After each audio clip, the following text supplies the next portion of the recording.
tema da nossa aula de hoje é o choro pernambucano, o cavaquinho e João Paulo Albertin. Eu estou aqui então com essa pessoa super talentosa, pernambucano, meu amigo, músico, instrumentista, produtor, arranjador musical. João Paulo tem uma história assim riquíssima dentro da música, né? Ele estudou música, começou os seus estudos de música em Alagoas, depois aqui em Pernambuco fez Conservatório Pernambucano de Música, é graduado, né, em licenciatura em música pela Universidade Federal de Pernambuco. Então a gente vai ter uma verdadeira aula hoje sobre esse universo do cavaquinho, da música que é feita por ele, né, dos estudos, das aulas. Como é que isso acontece na vida de João Paulo? João Paulo, é um prazer estar aqui com você, uma alegria. Olha, Sandra, obrigado. O prazer é todo meu estar aqui com vocês, né, participando desse momento tão especial para a nossa música, né, para a educação musical, para a arte. Fico muito feliz e honrado. Então, João Paulo, o choro, ou chorinho, como é também conhecido o choro, é considerado o primeiro gênero musical urbano brasileiro. Então tem até um dia em sua homenagem, que é o dia 23 de abril. Explica pra gente o que é o choro. O choro, existe uma grande discussão acadêmica sobre essa questão do nome choro, né?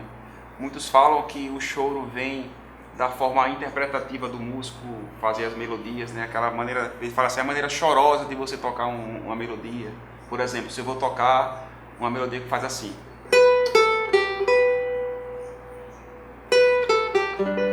né? O carinhoso. E eu posso fazer assim também.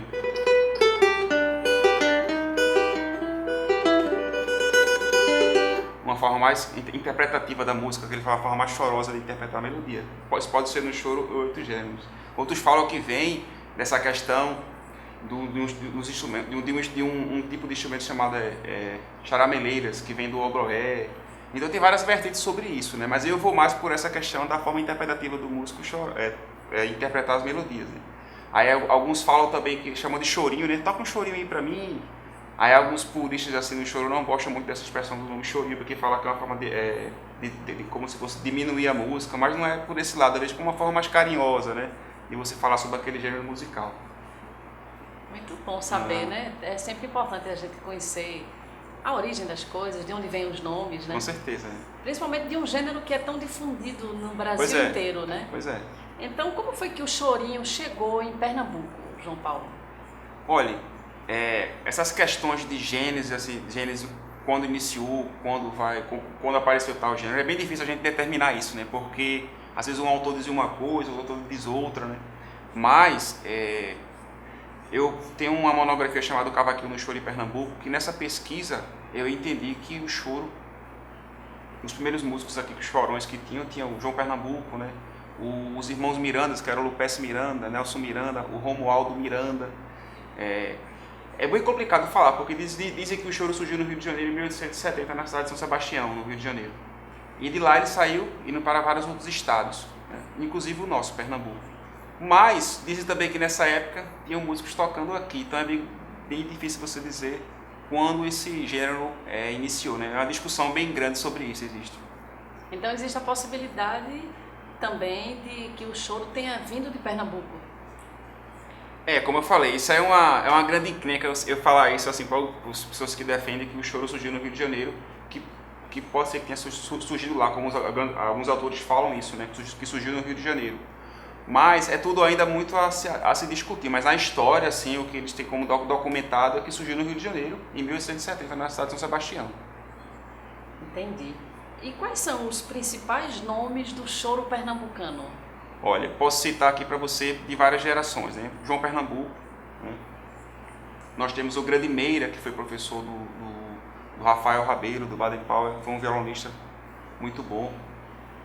Alguns que eu posso citar para você aqui, tem na minha geração mais recente, Marco César, Bozó, grande violonista, né? O próprio Luiz Gonzaga também, que tocou muito choro, gravou muito choro, assim. O Lupécio Miranda, grande bandolinista, já uma geração anterior, da família dos Mirandas, né? Nelson Miranda. Nossa, muita gente boa, muita né? gente boa, muita gente boa. É injusto falar assim os principais, porque tem muita gente que fazendo a história do gênero, né? E a gente fica E como é que acontece essa tradição do choro com a roda, né? Porque quando se fala, vamos para a roda de choro, né? Como é que é essa tradição da roda? Bom, a questão da roda de choro é um encontro de músicos, né, que vão ali para tocar aquele gênero musical.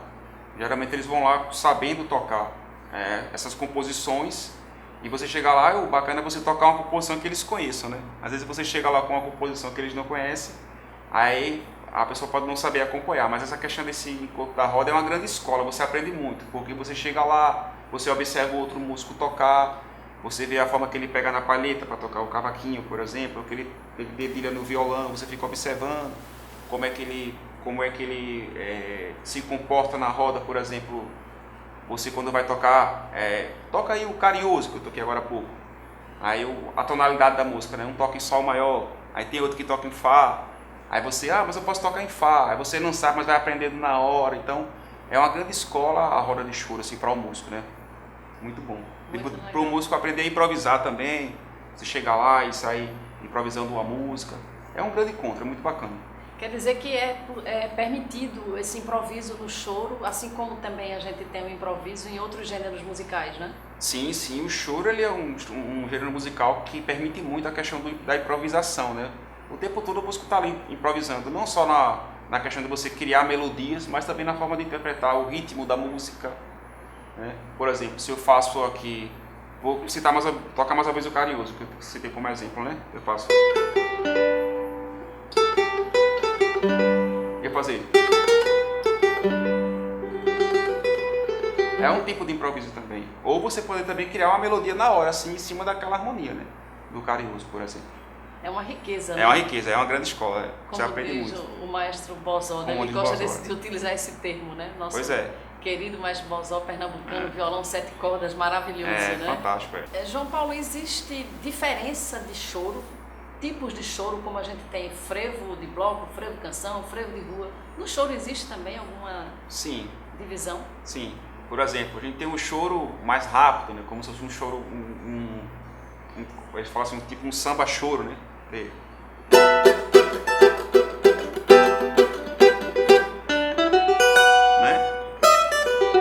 Como por exemplo, que é o Noite Carioca, é um choro, né?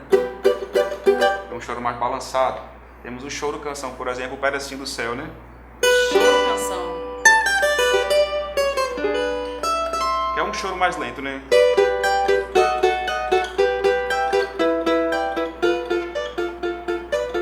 Um choro mais lento, né?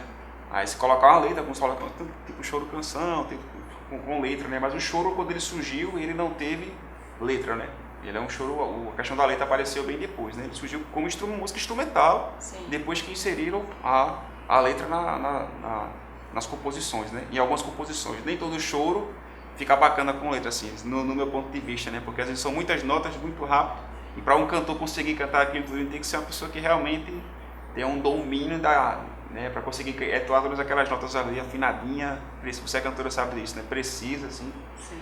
Mas nós aqui em Pernambuco temos a grande Dalva Torres, né? Cantora de choro, né? Sim. Ela também é pianista, arranjadora. Facilita, né? Para se acompanhar. Né? Pois é, mas a Thalissa ela tem um grande cuidado em escolher que melodias ela pode cantar, né? O Carinhoso é um choro que fica bacana cantado, né? Aí você cantar um choro muito rápido, às vezes, é mais complicado.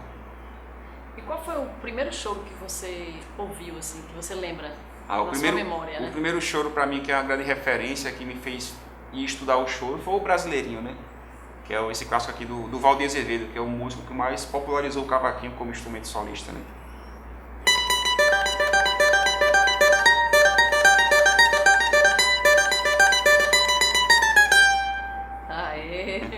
Esse solo aí é bem conhecido. Pois né? eu, garotão, fiquei maluco, assim. Anos 90, tá, o Brasil era aquele auge do samba e do pagode, né? O que nós vemos hoje em dia na mídia do sertanejo, naquela época, eram as bandas de pagode e de samba, né? Só o que dava naquela época, assim. Eu fiquei, eu quero estudar cavaquinho. Aí um colega fez, você tem que ouvir choro. Eu, o que é choro? Aí me veio aquela pergunta. Aí eu peguei e comecei a ouvir e conheci a obra do Valdir Azevedo, que é um músico que, como eu falei, que popularizou o cavaquinho. Aí eu ouvi o Brasileiro, o Pedacinho do Céu, que já foi outro choro também dele, que, né?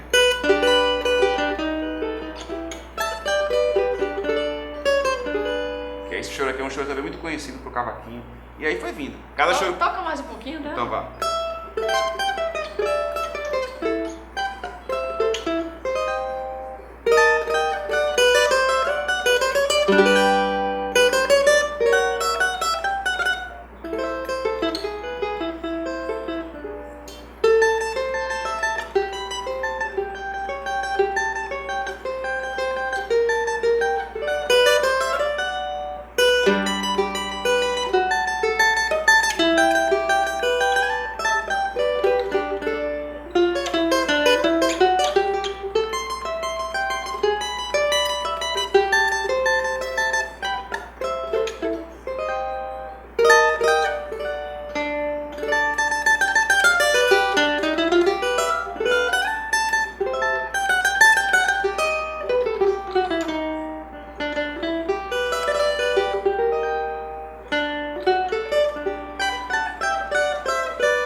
Maravilha! Obrigado.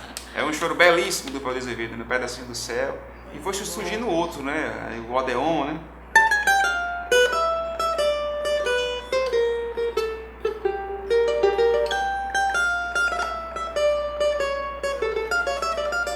Você vai aprendendo um, aprende outro, vai estudando, vai desenvolvendo o instrumento, né? É uma grande escola o choro. Assim. Muito legal. E você tinha que idade nessa época que entrou em contato com o choro?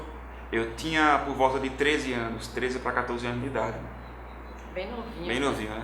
E você ali naquele momento sentiu que o chamado para a música e para o instrumento? Isso, primeiro foi essa questão do instrumento, né? Queria aprender música e tocar naqueles grupos de pagode e tal, assim, que era na época, né? Aí depois que eu comecei a ouvir choro, poxa, tem que estudar aí e tal, fiquei apaixonado pelo instrumento e pelo gênero musical. Aí comecei a conhecer os autores do choro, né? Por exemplo, o Valdir Azevedo, que vocês escutem aí, o Jacó do Bandolim também, vocês coloquem aí na internet para vocês conhecerem o trabalho deles, o Pixinguinha, né? O grande mestre Pixinguinha, e fui conhecendo outros autores, né? Aí depois eu sou pernambucano, mas iniciei minha vida na música em Alagoas, né?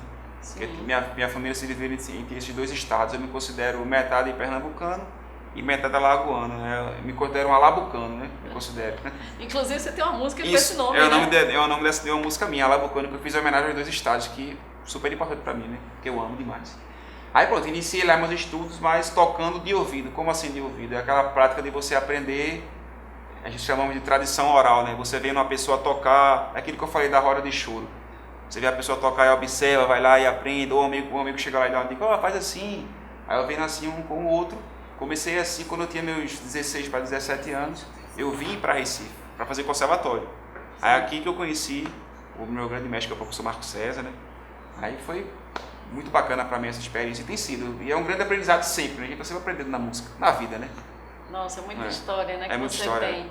E aí, como é que foi esse aprendizado, essa passagem pelo Conservatório Pernambucano de Música, né? Você chegou daquela tradição oral, o interesse no começo pelo instrumento, aprendendo sozinho, mas quando chegou no conservatório, o que é que mudou? Pois é, no conservatório eu comecei a lapidar o que eu fazia. Lapidar em que sentido? Você chega lá, eu posso dizer que eu cheguei lá uma pedra bruta, né? E a pessoa vai ali moldando, né? Pois aconteceu lá. Eu cheguei, a questão de você aprender a técnica de como tocar o instrumento, de você obter uma melhor sonoridade. Por exemplo, eu pegava na palheta assim, com a mão fechada, com a mão encostando no instrumento. Aí eu não sabia disso, por ser um instrumento que é um instrumento acústico, quanto menos contato com ele, você tira o som, né? Se eu tocar com a mão aqui no instrumento, o som sai mais abafado. Se eu tiro a mão, eu tenho um som, né, mais aberto, porque a corda, quando é tocada, ressoa em toda a caixa harmônica do instrumento. Então, quanto mais contato com o instrumento, menos som você tira. Isso é um detalhe que eu aprendi lá, por exemplo. Um dos, né? Isso aí. Mas muitos detalhes, assim, a ler partitura, eu não lia partitura, né?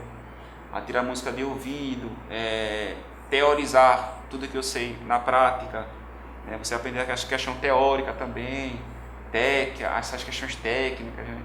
Então foi um grande mundo, assim, que eu aprendi no conservatório lá com o professor Marco César e outros professores que tinham lá, mas foi super importante para a minha vida e estou sempre aprendendo como eu falei, né?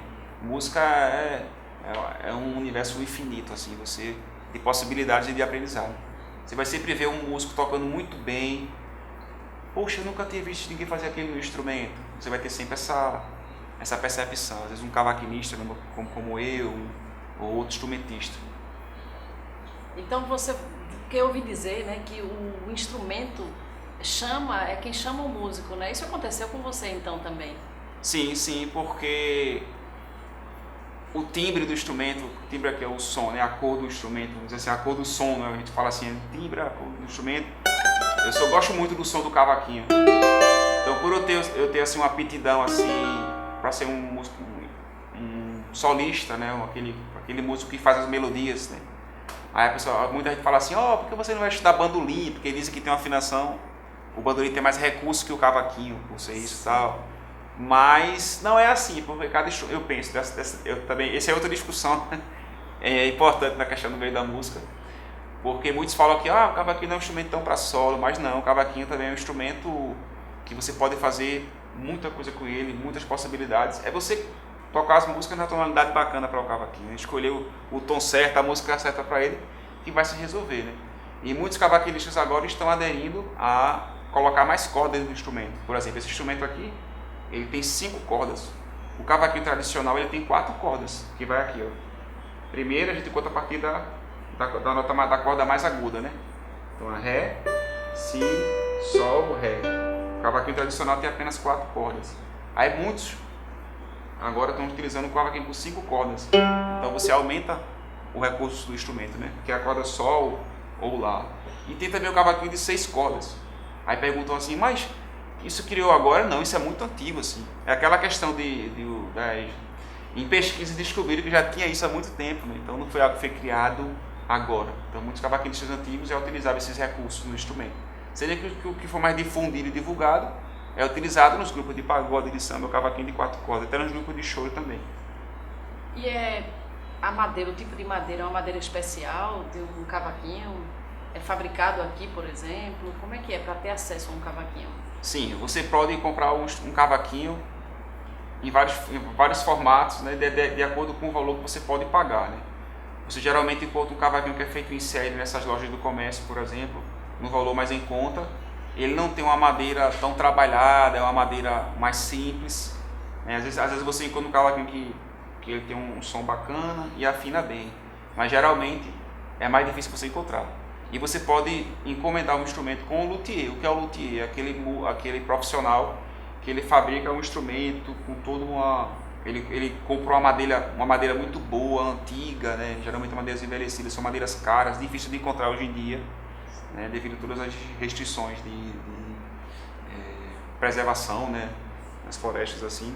Aí ele pega, faz todo um trabalho no seu instrumento, né? Tem toda a questão da construção, é um profissional que ele estudou para tentar tirar o melhor som possível daquele instrumento. A questão também da afinação, um instrumento que afina muito bem.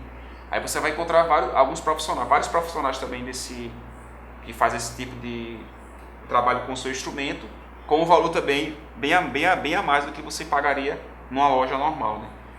E tem que ter cuidado, diga assim, porque às vezes você encontra na loja também com valor quase igual do luthier e não tem a mesma qualidade. Então é isso. Mas você vai encontrar vários luthiers que fazem. Aqui em Pernambuco tem alguns que fazem, né? Esse daqui é um luthier chamado João Batista, de João Pessoa, o famoso JB, ele trabalha muito bem com o instrumento, né? Você vê que é uma obra de arte, né? Assim, ó. Esse aqui está comigo há 12 anos, esse cavaquinho. É lindo. É lindo. Agora eu tenho em casa um que tem 22 anos. E é? Maravilhoso. Então é um investimento que ao longo dos anos não é caro, porque é um instrumento que dura para a vida toda. Você parte, Papai do Céu leva, mas o instrumento fica aí, muito bom. Como você vê hoje, a gente tem os instrumentos dos grandes mestres aí. Eles se foram, os instrumentos estão aí. Mas estão guardados, né? Guardados. Quem tem é um tesouro, né? Ninguém quer compartilhar, às vezes nem vender quer vender. Mas é um instrumento o instrumento de luthier, bem feito, com a madeira boa, quanto mais velho fica, melhor fica. É muito bonito, ele é todo tá desenhadozinho, tem arte nele, né? Isso aqui, tá vendo? Isso aqui é uma arte, isso aqui é da própria madeira, tá vendo? Sim, belíssimo. É o corte da madeira, até isso eles pensam, o corte da madeira, onde vai ter que tipo de madeira? Essa aqui é faia, essa madeira chamada de faia, uma madeira mais clara. Aí cada madeira também vai ter uma sonoridade específica. Por exemplo, tem o jacarandá, que é uma madeira mais escura, ela tem um som mais grave, essa aqui tem um som um pouco mais agudo, né? Mas é interessante, por exemplo, O luthier ele faz 10 cavaquinhos com a mesma madeira, a mesma cola, o mesmo formato, mas cada um vai ter um som específico. Claro, sons parecidos, mas cada um vai ter uma timbre assim específico. É interessante. Tem que tocar cada um para você escolher aquele que você se adequa melhor a você. E qual é o melhor? O melhor é relativo, é uma questão de gosto, né? Qual é o melhor luthier? Tem essas perguntas, né? Sim. É uma questão de gosto. Tem músico que gosta mais daquele luthier, tem músico que gosta mais daquela madeira do instrumento. Então você vai criando a sua personalidade no instrumento, né? E criando esse gosto musical. Eu gostei muito do som daquela madeira ali. O cavaquinho com madeira de jacarandá tem um som para mim mais encorpado. O cavaquinho de faia eu não gosto que é muito agudo. Mas eu gosto muito do cavaquinho de faia, que ele tem um som bem brilhante e tal. Então é questão de gosto. Eu particularmente gosto muito do som dos meus instrumentos. E outra, você também vai tocando muito com o instrumento, o som dele vai ficando melhor. Diz assim, ao longo do tempo. O instrumento ele pega o som do dono, dizem isso, né? É o som do dono, mas não é o som do dono, é porque você toca muito com ele e realmente você vai aprendendo a tirar a sonoridade específica nele. Você vai explorando, né? Se eu toco aqui, é um som. Vou manter o mesmo sentido aqui na mão e vou só mudar. Perceba que já mudou um pouquinho o som. Eu venho pra cá, já mudou um pouco o som. Aqui já é mais metálico, entendeu? Sim. Aí você explorar. Tô tocando com a mesma intensidade, só mudando a região. Cada lugar tem um som. É percorrer o instrumento, você sentindo o instrumento, sentindo o instrumento conhecendo. E explorar o instrumento, conhecendo. Aí quando você pega um instrumento novo, aí você tem que ficar tocando muito com ele, para você conhecer as peculiaridades dele, né? O que ele pode me trazer. Esse instrumento aqui eu consigo trabalhar melhor, os agudos, né?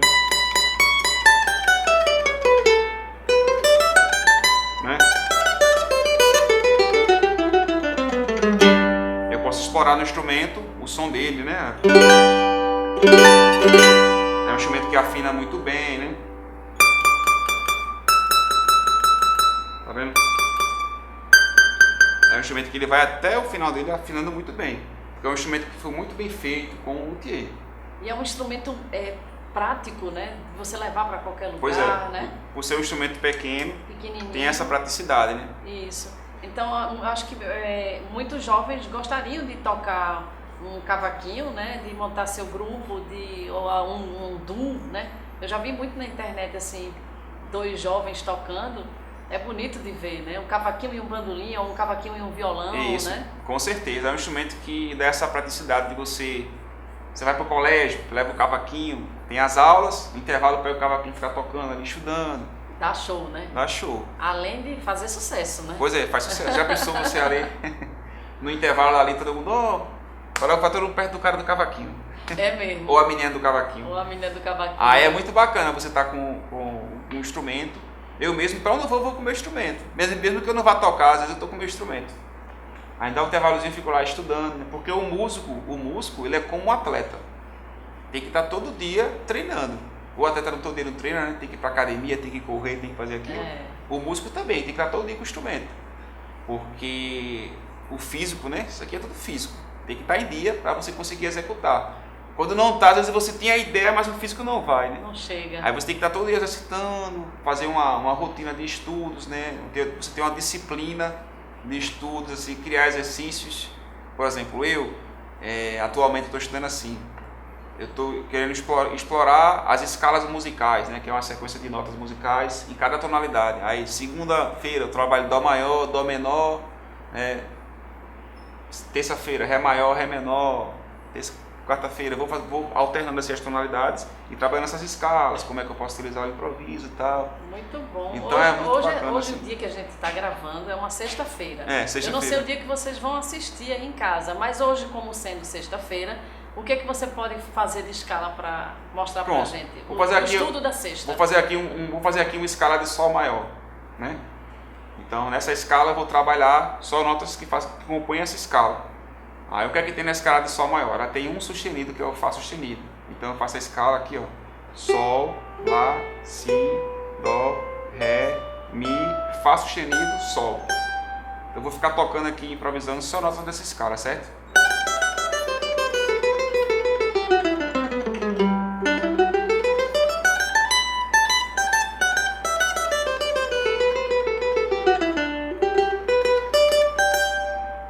Aí, como eu fiz aqui, eu toquei aqui uma notinha que não era da escala, mas ela serve como uma aproximação e ajuda você a chegar em outra nota, né? Fiz aqui naquele momento, né? Mas é algo assim, aí você vai descobrindo essas sonoridades, trabalhando as escalas musicais. Ajuda muito, porque você tá ali tocando no palco, por exemplo, uma roda de choro, uma roda de samba, né? Tá cantando um samba em sol maior. Levar frechada do teu olhar, meu peito até parece, sabe o quê? Água de tiro ao Álvaro, não tem mais onde furar. Água de tiro ao Álvaro, não tem mais onde furar.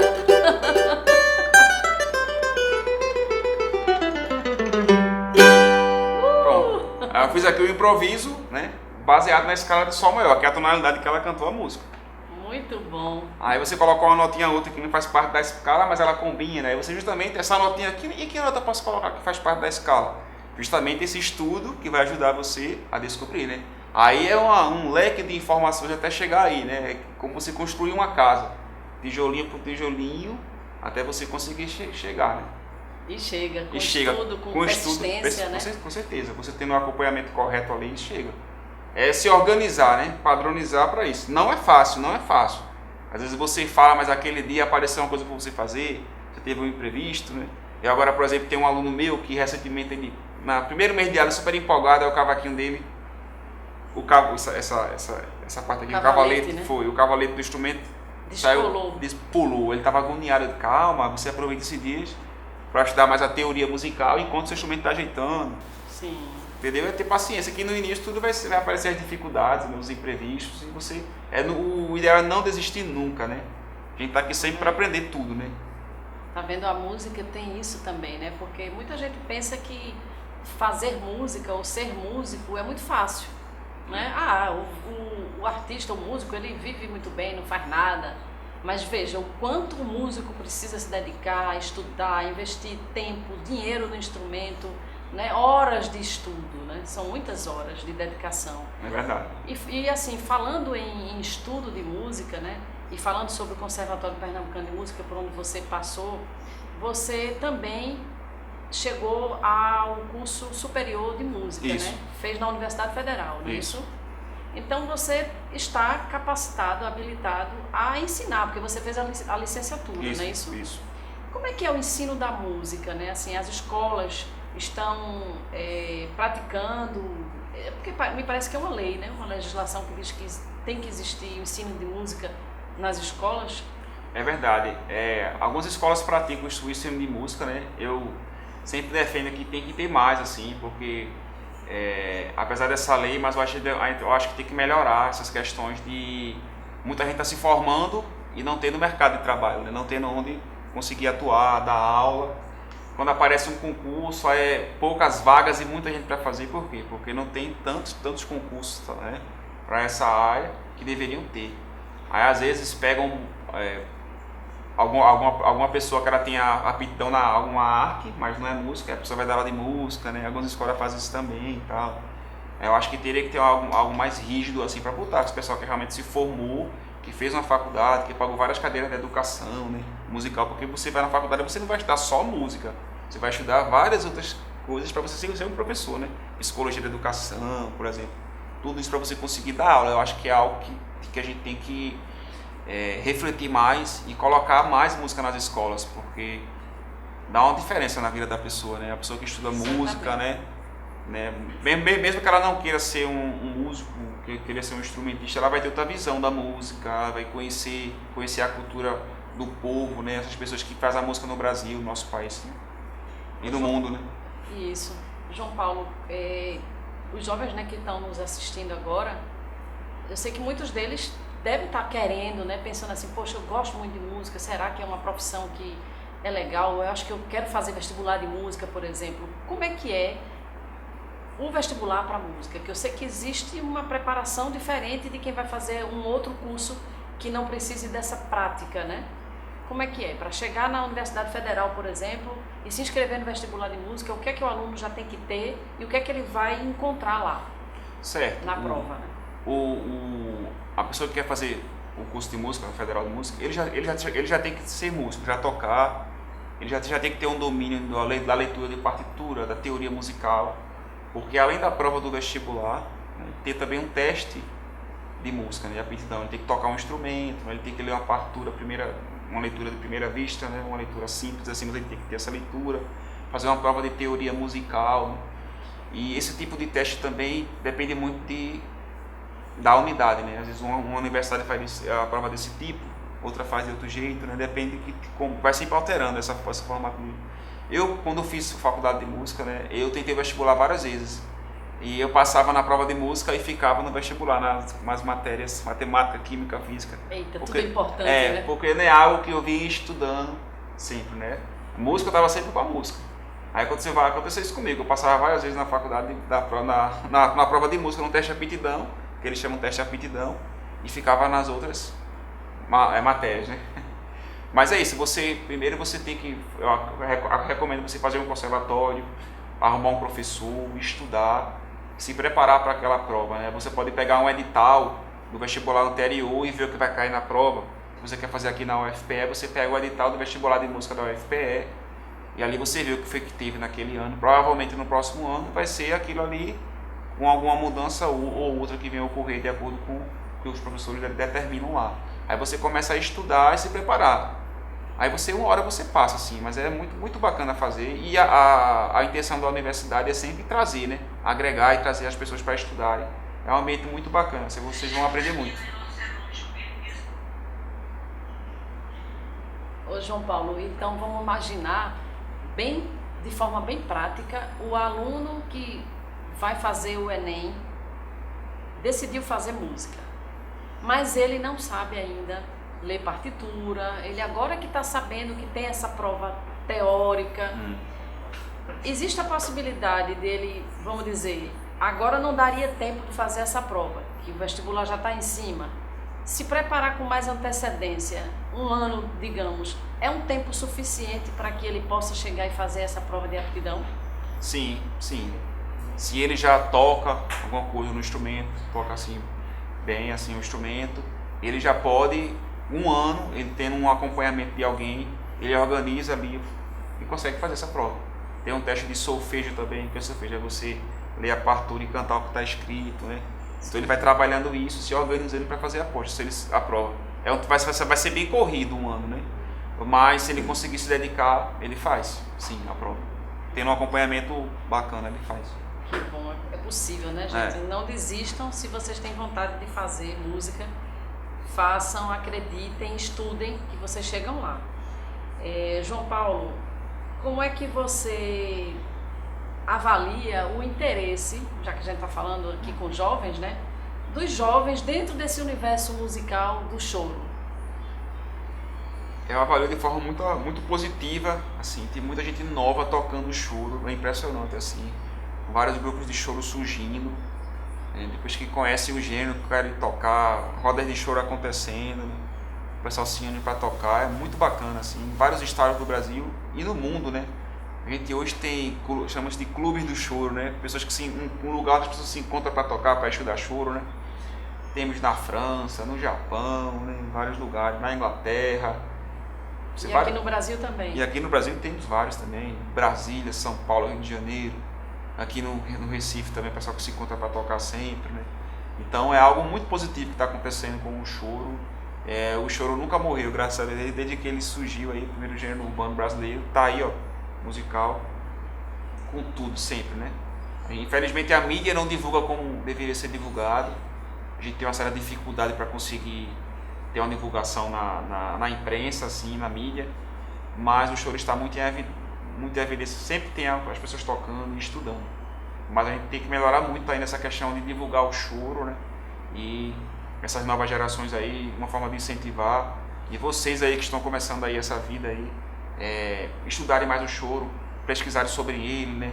Vocês são os futuros políticos do amanhã, os futuros jornalistas, né? As pessoas que vão estar na imprensa, os futuros músicos, as pessoas que podem ser as cabeças pensantes do Brasil, né? Assim, para fazer as coisas acontecerem, né? Então é importante a gente ter essa visão e conhecer a música do nosso país, né? não só o choro, como o frevo e outros gêneros musicais. João Paulo, você faz parte de alguns grupos de choro, né? Quais são esses grupos e com quem é que você atua atualmente? Certo. Eu atualmente, eu tenho meu trabalho solo, não é um grupo, mas é meu trabalho solo, João Paulo Albertinha, né? Eu sou solista do meu trabalho, toco minhas composições, meu trabalho com cavaquinho. Eu toco no Conjunto Pernambucano de Choro, que é com o professor Marco César, Valéria Moraes, né? Sim. Entrei lá no lugar de Bila do Cavaquinho, que foi um grande cavaquinista, o pai de Valéria Moraes. Uma responsabilidade, né? Toco com o Dito Choro, que é um trio, que é eu, João Paulo Albertin, Jorge Simas no violão de 7 cordas e Marco César. Jorge. Nossa, esse trio só tem fera, viu? É muito bonito o trabalho do Dito Choro também. Toco também com... Fiz parte do Choro Miúdo, que era um grupo que era com Bozó, um grupo muito bacana. Fiz parte, não faço mais. Fiz parte do grupo Arabiando, que era um grupo também muito bacana aqui. Todo mundo novinho tocando, muito bacana, assim, um grupo muito bom. E todos esses trabalhos vocês podem conhecer na internet, pesquisa lá no YouTube, tem lá vários vídeos tocando, né? Tem o Instagram também, João Paulo Albertin, vocês podem conhecer meu trabalho. Tem muita coisa para assistir, muita né? muita coisa. João Paulo, você está agora preparando o seu segundo trabalho, né? Como é que vai ser esse disco? Pois é, esse meu segundo disco é um disco que ele vem muito pegando o meu universo musical atual, né? Então, autoral, né? Autoral, É um disco autoral, tem algumas parcerias, mas eu procuro sempre tocar as minhas composições, trabalhando muitas coisas com o cavaquinho de 5 cordas, né, compondo para esse instrumento.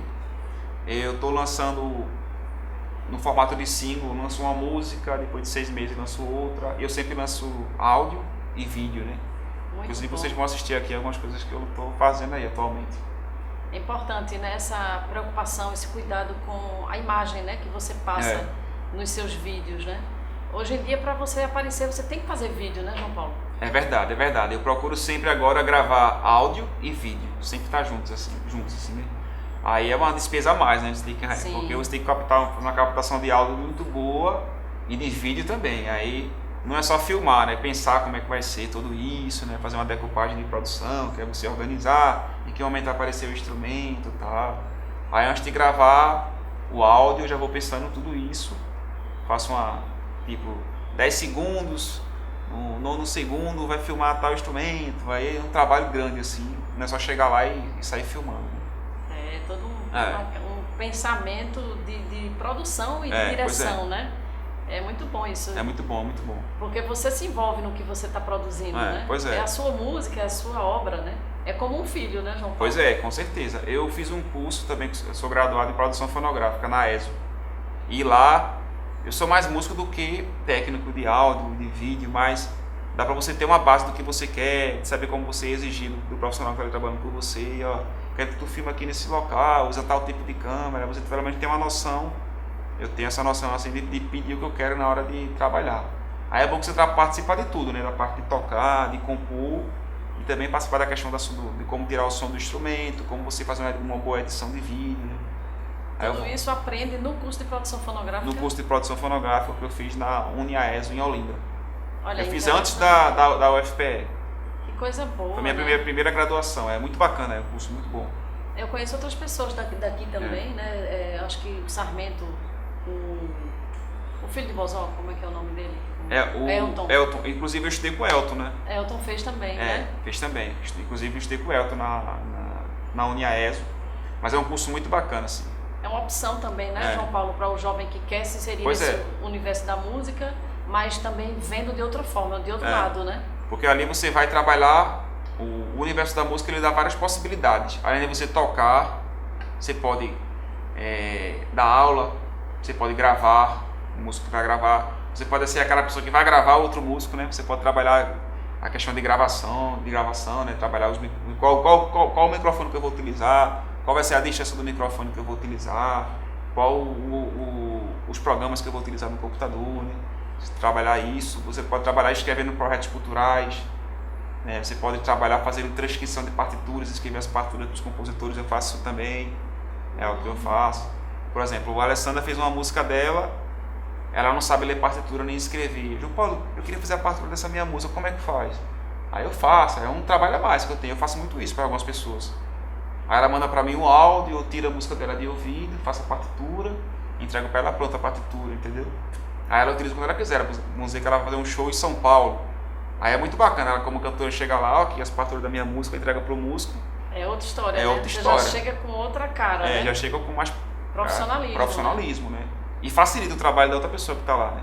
Até para divulgar também, isso. Né, João Paulo? Pois é, até para divulgar. Você pode entregar para outros grupos em qualquer lugar do mundo. Isso, e a pessoa pode tocar sua música. Toca a sua música, né? Do jeito que você quer. Porque às vezes a pessoa vai e tira de ouvido, mas tirou alguma coisa diferente. Sim, não era bem daquele jeito. Não era bem daquele jeito. Aí você manda como você quer. Aqui, a música é assim, tá aí. Então o universo da música é muito amplo. Cabe a gente, o difícil é a gente entender ele e saber como explorar, né? Você conseguir explorar e fazer um pouco de tudo, né? Hoje em dia o músico ele não só toca, ele não pode só tocar, ele tem que tocar e se produzir e tentar mexer com tudo. Não é fácil, é uma luta todo dia, mas a gente tem que tentar, né? Fazer isso. Com relação ao seu mais novo trabalho, né, que você está produzindo, qual é a cara que você quer dar a ele? Qual é a proposta desse seu segundo CD? Pronto. No primeiro CD, quando eu fiz ele, a ideia era fazer um cavaquinho do Nordeste, né? Cavaquinho pernambucano. Então, como eu falei anteriormente, você vai ter lá vários gêneros musicais pernambucanos. Nesse segundo, estou trazendo também alguns gêneros musicais que ainda não foram explorados e composições específicas que não foram trabalhadas naquele primeiro disco, né? Porque a dificuldade de você fazer um segundo disco é você fazer um disco tão bom quanto o primeiro e diferente. Para você não fazer um disco por fazer. Então, por fazer é melhor não fazer. Então, tem que ter esse cuidado, pesquisar muito antes de fazer, para não ficar um disco igual, né? Aí nesse disco eu tento explorar essa nova temática, assim, que eu penso na forma de compor, né? Cada vez que a gente vai tocando, a gente vai evoluindo e mudando, né? Se eu fosse gravar meu disco agora, eu já tenho outra cabeça do que eu tinha 10 anos atrás. Mas naquela época já ficou registrado o que eu era naquele momento ali, de forma muito bacana, né? É isso aí, desejo boa sorte. Obrigado, Alessandra, para você também. E eu gostaria que nós já estamos chegando ao final, Juarez. Sim. Então escolha uma música que você ofereça para o público que está lhe ouvindo. Pronto, maravilha. Eu agradeço muito aqui esse convite aqui com vocês, Alessandra. Agradecer aqui a toda a equipe aqui que está participando e a vocês aqui que estão aqui nos assistindo. Fico muito feliz e honrado. Desejo a vocês muito sucesso na vida de vocês. Deus ilumine sempre. E agora, falando nessa questão do segundo disco, eu vou recomendar para vocês escutarem uma música chamada Osana Maracatu. É uma música que eu fiz para minha mãe, no dia do aniversário dela. E vocês assistem e mostrem para a mãe de vocês também. É uma homenagem muito bonita. Muito bom, vocês vão adorar. Eu já conheço a música e digo assim, maravilhosa. Já ouvi algumas vezes, inclusive. Nós aqui agradecemos aqui essa verdadeira aula que você deu pra gente de cavaquinho, de chorinho, né? Uma aula musical gostosa de ouvir, de conhecer a história, né? Uma pessoa leve, super talentosa. Tudo de bom na sua caminhada, João Paulo, viu? Deus lhe abençoe e lhe ilumine também. Amém, a nós todos. Obrigado, pessoal.